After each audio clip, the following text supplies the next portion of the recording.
If I had to start learning embedded system from zero in 2026, I would not start by trying to learn everything at once. I would not start with Linux, drivers, RTOS, IoT, embedded security, PCB design, FPGA, Yocto, and every communication protocol at the same time.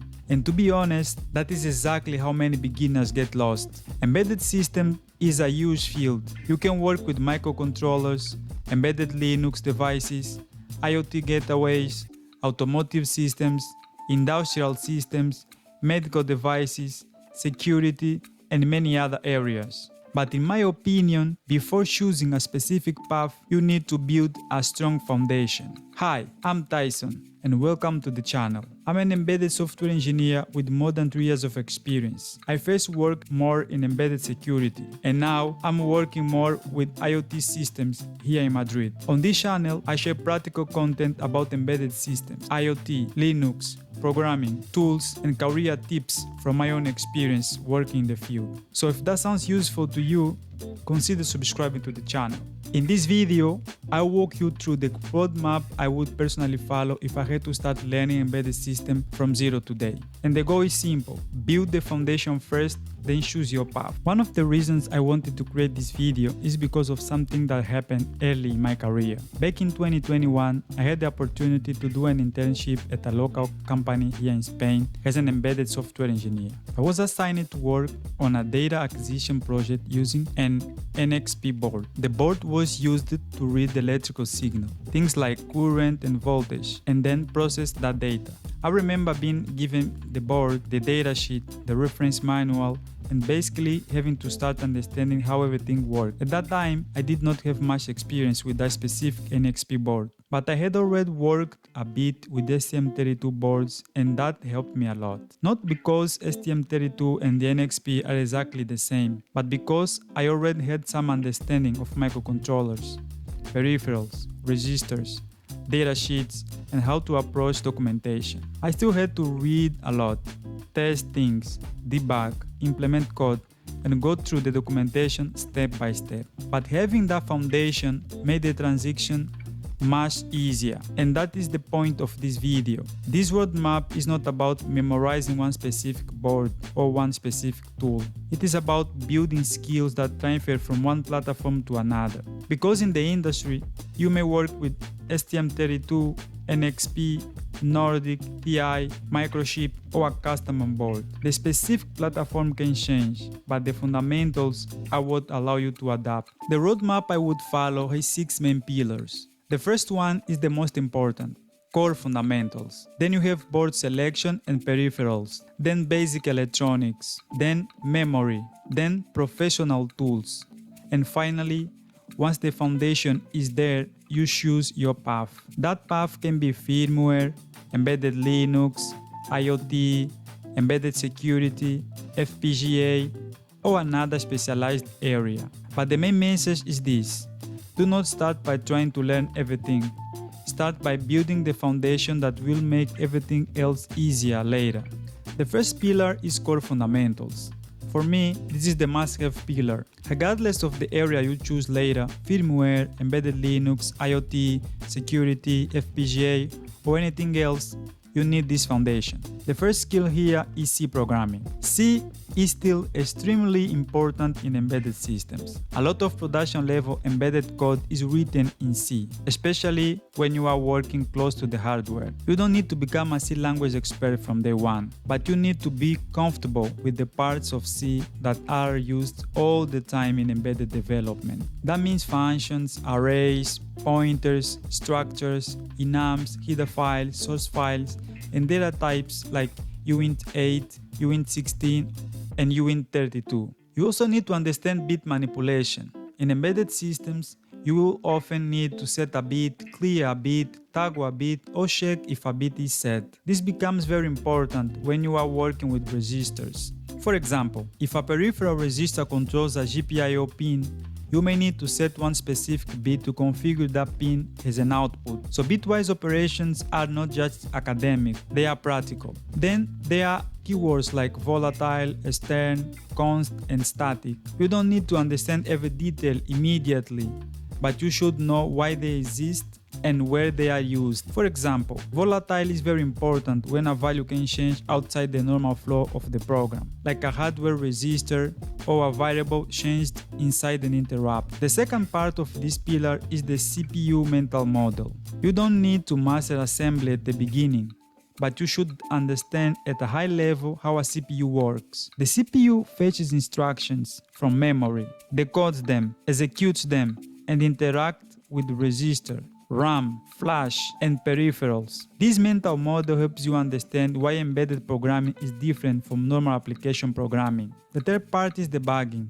You need to learn how to debug even simple programs, like set breakpoints, step through the code, inspect variables, check memory, look at register, and use serial logs. At the beginning, this may feel slow, but it is one of the most valuable skills you can build. In real work, debugging is a huge part of embedded development. Sometimes the code compiles, but the board does not behave as expected. Sometimes the bug is a wrong pointer. Sometimes it is a wrong data type. Sometimes it is a stack problem, timing issue, or memory corruption. You don't need to go extremely deep from day one, but you need to start building that debugging mindset. And the last part of this pillar is documentation. Learn how to read data sheets, reference manuals, user manuals, schematics, application notes, and errata. This is one of the biggest differences between just following tutorials and preparing for real work. In the industry, someone may give you a board and documentation, and you need to figure things out. You need to understand how to translate a register description from a reference manual into C code. This is where everything connects: C, pointers, bit operations, memory addresses, and hardware documentation. For me, this is the real foundation. The second pillar is board selection and peripherals. At some point, you need a real development board. You can choose different platforms like STM32, Nordic, NXP, Microchip, TI, and many others. But if I had to recommend one starting point, I would choose an STM32 Nucleo or Discovery board. And I want to be clear here, there is nothing wrong with Arduino. Arduino is great for hobby projects, prototypes, and learning the very first concept of electronics and programming. But if your goal is to get closer to a professional embedded workflow, I would personally choose something like STM32. The reason is that with STM32, you get exposed to data sheets, reference manuals, board schematics, peripherals configuration, clock configuration, and debugging workflows that are closer to what you may see in companies. With Arduino, there is nothing wrong with it, but a lot of things are already abstracted for you. You can build things quickly, which is great, but you don't always see what is happening underneath. With an STM32 type board, you are closer to the hardware. You start seeing how the peripherals are configured, how registers are used, how the clock system affects your application, and how the microcontroller actually interacts with the external world. You can start with STM32 Cube IDE. It helps you select the board, configure pins, configure peripherals, generate code, build a project, and debug. At the beginning, using this type of tool is not a problem. The goal is not to do everything from scratch on day one. The goal is to start building project and slowly understand what's happening underneath. Then, once you are comfortable, you can go deeper and try more manual approach if you want. The peripherals I would focus on first are GPIO, UART, timers, ADC, I2C, SPI or SPI, CAN, watchdog, and later DMA. A very simple but useful path is this. First, blink an LED, then read a button, then send logs over UART, then read an analog value with ADC, then communicate with a sensor using I2C or SPI, then use timer interrupts, then add watchdog, then later experiment with DMA. This may sound basic, but this is how you build real understanding, one peripheral at a time, one small project at a time. Also, do not ignore clock configuration. At some point, you need to understand how the system clock works, how peripherals clocks are enabled, and how clock configuration affect timers, UART, baud rate, ADC, and other peripherals. This is why the reference manual becomes important. You are not just writing code, you are learning how the microcontroller works. The third pillar is basic electronics. You don't need to become a hardware engineer to work in embedded software, but you need to understand the basics of electronics. Embedded software interacts with real circuits, so you should understand voltage, current, resistance, Ohm's law, resistors, capacitors, diodes, transistors, LEDs, buttons, sensors, voltage, regulators, and logic levels. You should also understand pull-up and pull-down resistors. This is one of those topics that looks simple, but in real debugging it matters a lot. If an input pin is floating, your software may behave strangely, and the problem may not be your code, it may be the circuit. You should also learn how to read a schematic. In a company, a hardware engineer may give you the schematic of a board, and you need to understand how the microcontroller connects to the rest of the circuit. Like, where is the MCU? Which pins are connected to sensors? Where is the power section? Where is the reset circuit? Which pins are used for UART, SPI, I2C, CAN, or GPIO? Where are the pull-up resistors? Where are the connectors? This is very practical knowledge. And then you need measurement tools. At minimum, learn how to use a multimeter. Then, if possible, get a cheap logic analyzer. A logic analyzer is very useful for digital protocols like UART, SPI, and I2C. Later, learn the basic of an oscilloscope. An oscilloscope helps you see the real shape of the signal, voltage levels, noise, clock signals, and timing. In embedded systems, the bug is not always in the code. Sometimes the problem is wiring, signal quality, voltage levels, timing, or hardware configuration. That's why basic electronics is part of the roadmap. The fourth pillar is memory. Memory is one of the most important topics in embedded systems. You need to understand where your code lives, where your variables live, and how the MCU memory is organized. At a basic level, you should understand flash memory, RAM, EEPROM, stack, heap, registers, memory mapped I/O, and DMA. Flash is usually where your program code is stored. RAM is where your variables live during runtime. The stack is used for function calls, local variables, and return addresses. The heap is used for dynamic memory allocation, although in many embedded systems you may avoid dynamic allocation or use it very carefully. Then you have resistors. Peripheral resistors are often mapped to memory addresses. That means your C code can access a memory address, and by writing to that address you can configure or control hardware. This is a very important concept. When you understand memory mapped I/O, embedded programming starts to make much more sense. Then there is DMA, which stands for Direct Memory Access. DMA allows data to move between memory and peripherals without the CPU handling every single transfer. This is useful for things like ADC,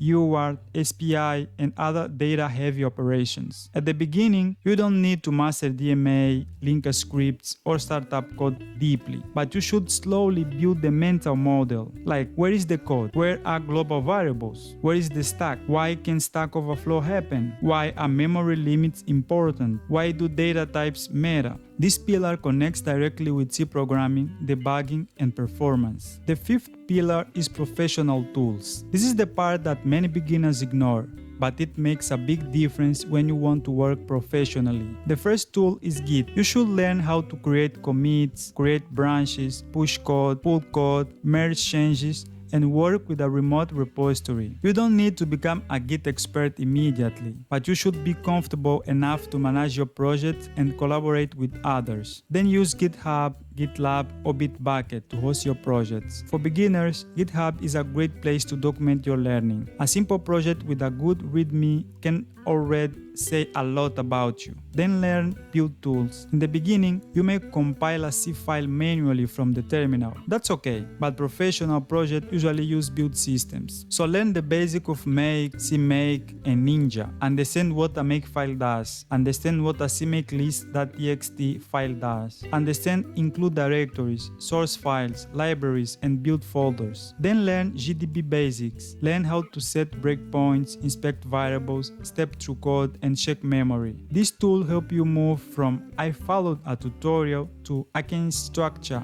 build, debug, and maintain a project. The last pillar is choosing your path. Once you have the foundation, you can go deeper into a specific area. And this is where embedded systems become very broad. One path is firmware. This is the path closest to microcontrollers and bare metal development. If you choose firmware, you need strong C, peripherals, interrupt, timers, communication protocols, watchdogs, DMA, low power modes, debugging, datasheets, and reference manual. Later, you can add FreeRTOS, bootloader, firmware updates, unit testing, and driver development. Good project here could be a sensor data logger, a motor controller, a CAN bus node, a FreeRTOS based sensor system, or a bootloader and firmware update demo. Another path is embedded Linux. This is very common in more complex devices and gateways. If you choose embedded Linux, learn the Linux command line, file permission, processes, systemd, networking, SSH, shell scripting,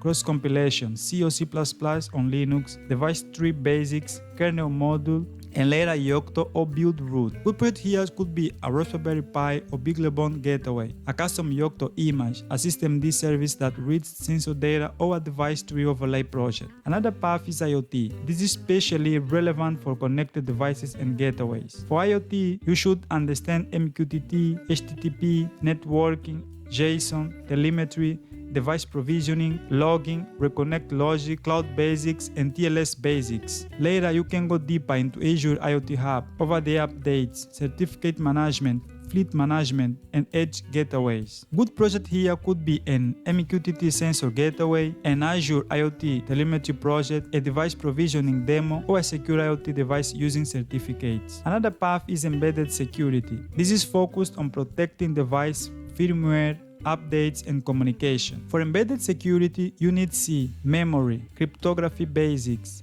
secure boot concepts, firmware signing, hashing, certificates, TLS, threat modeling, secure updates, and hardware security basics. Later, you can go deeper into secure elements, TPMs, key storage, anti-rollback, vulnerability research, fuzzing, static analysis, and secure coding. And then there are other paths like FPGA and digital design. The important point is this: you don't need to choose everything at once. Choose one main path, build 2 or 3 solid projects around it, and document them properly. Once your foundation is strong, moving between areas becomes much easier. For example, someone who starts with firmware can later move into IoT. Someone who works with embedded Linux can later move into security. Someone working with IoT gateways may need Linux, networking, cloud, security, and firmware knowledge. These areas are connected, but you need a base first. So, if I had to start learning embedded system from zero in 2026, this is the roadmap I would follow. First, build the core fundamentals: C programming, CPU mental model, debugging, datasheets, registers, and bit manipulation. Then choose a real board and learn peripherals. Then learn basic electronics because your code interacts with real hardware. Then understand memory, RAM, flash, stack, heap, registers, memory mapped I/O, and DMA. Then add professional tools like Git, GitHub, Make, CMake,